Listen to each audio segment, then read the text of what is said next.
Hello everyone, my name is Andrew and today we are back with some more Yu-Gi-Oh! Abridged, this time episode 6 entitled Everybody Hates Mako. Do I remember who that is? I don't. Last episode was a blast. This is 5 minutes and 55 seconds, the biggest one yet. It really, this show apparently started as being a daily thing, then it moved to a weekly thing. Someone told me in the comments that it's impressive how we could do them in a daily basis, even if it just made like the first 3 episodes on a daily basis and then decided that it was too much work. It's still very surprising that he managed to abridge like 3 episodes in a row, like, and have them written out. Most likely he already had the script for the first 3 episodes and then he just abridged them really quickly and like didn't sleep for days, because that's what I'm assuming, and then he just released them back to back, because it's impossible to make them like on a daily basis. It's not possible unless you have like a huge team of people working for you, which is unlikely, but if you have like someone on a team like doing those kinds of stuff to you, it is possible, and I can see how that would work out, but still I do find it a bit odd. However, it's still very impressive to see that this content creator on YouTube has managed to create something so long lasting as Yu-Gi-Oh! Abridged. Because if I'm not mistaken, at the very least the last episode was in 2018. The image that I have, that I use for the thumbnail, said down below that it was 2009 to 2018. So I'm assuming it was made up until then, and that's more or less where the last episodes are. Maybe he released some new ones in 2019 and 2020. I don't know. We will see. But I am very curious to see how the show progresses over the years. This one is April 2009.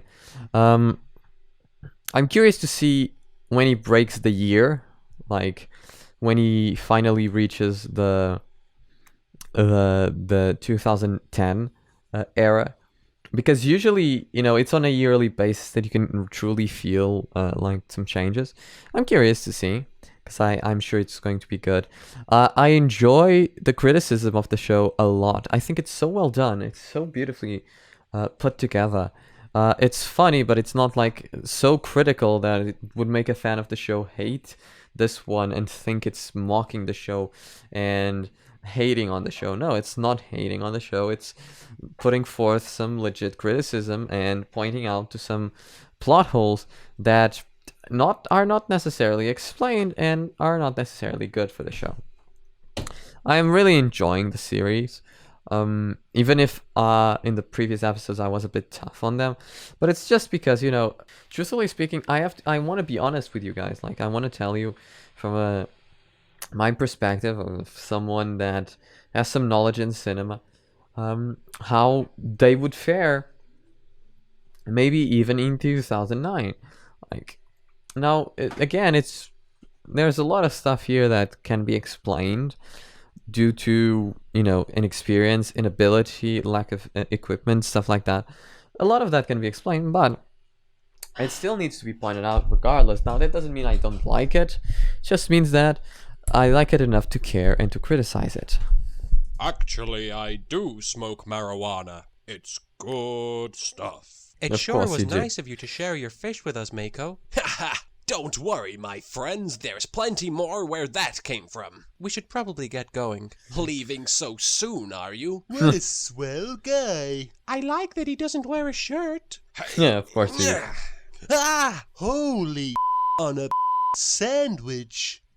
Did you just throw a harpoon at me? I didn't want you to leave. And I wasn't sure how else to get your attention. Just ask. Just say, "Hey, Yugi, could you stay a little longer? Don't lob a freaking harpoon at me. Seriously, that's like the rudest thing ever." Hey, Yugi, Could you stay a little longer? Maybe... Well, it isn't going to work now. Not after you almost skewered me. I'm not entirely sure what to say. Maybe it'd be best if we just left. No hard feelings about the harpoon incident, right? Get bent, you freaky fish guy. I am not a freaky fish guy. Mako's a freaky fish guy. Aw. At least the ocean will never leave me. Right, Ocean? Why don't you ever answer me, Ocean? Decent opening.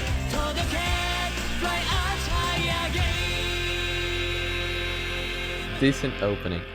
It is weird to throw a fucking harpoon to someone. Okay. I probably should have thought this through. You probably should have thought this through. Oh, my neck. Ow, ow. Man, I sure am glad I'm... Now, this scene, I think everyone can tell what this scene lacks. The voice acting here is not terrible. And I can already tell that he is slightly improving in the voice acting department. I think that he realized, you know, probably due to feedback and stuff like that, he probably realized that the voice acting wasn't, you know, great, and he's trying to improve it. But everyone knows here what this scene is missing: sound. Now, sound in shows is so important. So important.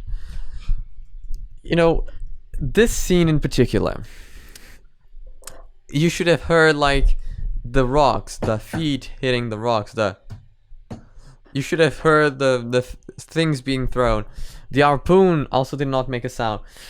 And what that makes is, it makes the show look fake. It looks the show be one-dimensional.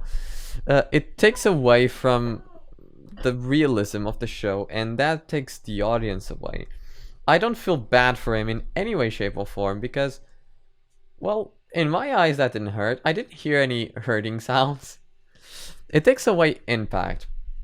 Sound is complementary. It helps the image to convey whatever the image is trying to show you. You know, if the image is trying to show you that he got hurt, the sounds that you hear of the leaves breaking, the fall of the twigs breaking, of him hitting the twigs and breaking, of the harpoon being thrown, makes it more impactful. So if I throw, let's do the example of the harpoon, right? I throw the harpoon and it just hits the ground and you hear nothing. And you're like, now, same scene again, but with a sound effect of an harpoon hitting a rock. Ding! Sorry. How many was that? 3 times? I've hit my equipment 3 times by now. Shameful. But like I was saying, ding! That makes it more impactful. That makes it like, oh damn, he almost hit him. You know, that shit is pointy, that shit is scary. Sound complements the image and enhances it fully and completely. And sure, there were once upon a time mute films that did not have sound, but even they usually had music or something to help the film feel more real and feel more realistic. Times have evolved, and now we have the opportunity to realize so that he should have. If he didn't want to use the sound from the original show because of copyright law, you should have at least like searched for a sound database and tried to take like different sound samples of someone falling through leaves and stuff and hitting the ground. That would have made it more impactful, and that would have made it better. Now, not to say that it's bad, but it loses that sense of danger. Oh, my neck. Ow, ow. Man, I sure am glad I'm a cartoon. That Mako guy was Yeah. a f***ing psycho. It's enough to make you appreciate that Pegasus fella. Attention, duelists! My hair is assaulting you. I'm actually going to do something for once. My Yay. voice gives me super strength. Yes, but my hair gives me the power to defy gravity. Oh, the humanity. I somehow found out that this kid doesn't have any star chips, so I'm going to throw him off the island. Cool. Let's go watch. Get in there, you little runt. Hey, Don't rock the boat, butt munch. but I didn't lose my star chips. They were stolen from me. I swear it on the life of my pink shirt. Don't worry, we'll get your star chips. You'll bring them back to me? I never said that. Thanks to this awesome disguise, you'll never be able to figure out my identity. Hey, it's Kaiba's shrill-voiced little brother. You'll pay for what you did to my big brother, Yugi. Seto, what's wrong? They wrote my character out of the show, Mokuba. No way! But you're Yugi's arch rival. And I haven't been in a single episode since he defeated me. Since he's the star, he thinks he can hog all the screen time to himself. I mean, just look at Bakura. Who the hell is Bakura? Precisely. Exactly.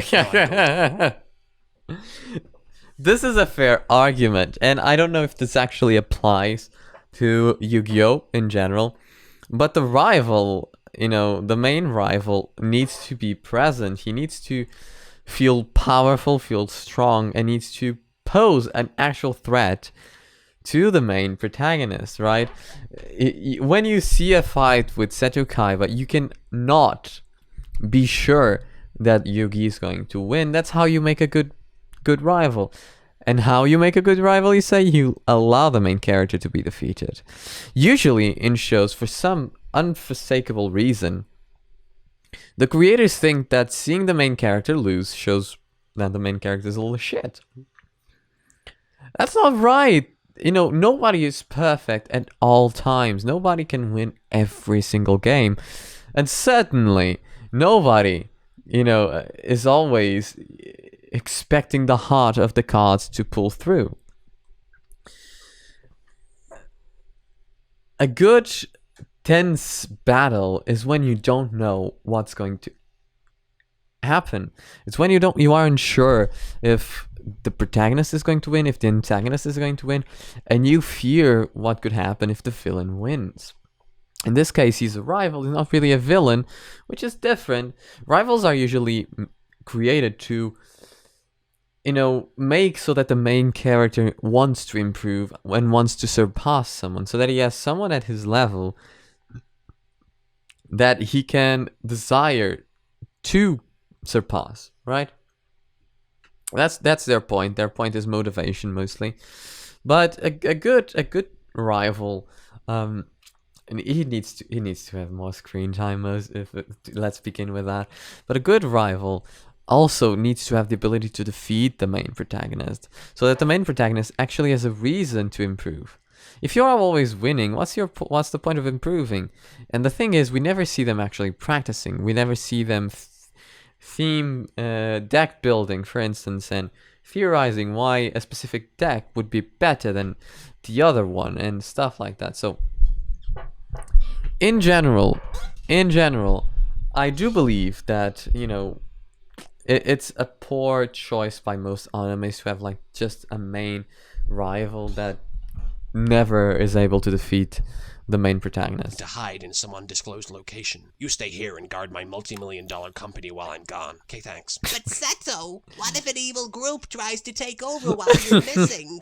Oh, come on, Mokuba. Oh my god, epic foreshadowing is epic. Odds of that happening. So let me get this straight, gentlemen. Now that Kaiba Boy has gone missing, your evil group wishes to seize control of his company. That is correct. I fucking knew it! For the love of Isis, are we going to duel or are we going to stand around having flashbacks? Thanks to you, Pegasus abducted me, and my brother's company is about to be taken over by corporate suits. All because I beat him in a card game. That's Exactly. Some kind of Exactly. It's the. Oh yeah. moron, you know that? right. A moron who's got all your star chips. Damn, that kid moves fast. Stealing makes everything your star chips. Damn, that It just took one. That kid moves fast. Stealing makes everything better. Wait, Mokuba. You mustn't do this thing. Think. What would your brother say if he saw you now? Well done, Mokuba. I'll steal something from Joey, too. Okay, but what would he say if he wasn't a complete douchebag? You're right, Yugi. I'll return all the star chips. Just as long as you let my brother back on the show. That's fine by me. And maybe you could give Bakura a bigger role too. Don't push your luck, kid. I've designed these new hologram doohickeys so they'll help me defeat Yugi. I'm sure the cold hand of science will be able to overcome his magical powers. Don't move a muscle or we'll shoot you with our invisible guns. So, why though? I don't get it. What's the whole point in censoring guns? Like, I really don't get it. Especially in the United States where everyone, you know, people tend to be very pro guns and enjoy guns and weapons. I don't get this whole, you know, problem with guns. Like, if you had told me that this is like one of those countries where guns are not allowed and stuff like that. Children play games like GTA 4 or GTA 5 at ages 8 or something like that. I played it when I was 6, and I'm not a fucking moron or a serial killer. Like, I'm not even violent. I've never been in a bloody fight. And I've seen guns in video games, and I've played a lot of violent video games. And, you know, you can't just show someone get attacked. Like, come on. That's such bullshit. Censorship is just so ridiculous. Like, it's not even incentivizing anyone. A child would look at this and would ask, Mommy, what's happening? And they would say, the bad men are threatening Kaiba. Oh, are the bad men going to be defeated? Would the child say, yes. Simple. Problem solved. Children are not idiots. They wouldn't look at a gun and say, yay, I want to shoot someone. Let's go buy an AK-47. Like, come on. Bullshit. I'm too rich to die. There's no way he could have survived that fall. Actually, I seem to be okay. Nope, he's definitely dead. Of course. You guys are idiots. At least we're not dead, like you. You better not be stealing my deck up there. He won't be needing this now that he's deceased. We brought the star chips. Rejected. I'm glad I took all those child-grabbing classes. Unhand him, you nameless henchman. Meet me at the dueling field in a few hours and we'll discuss it.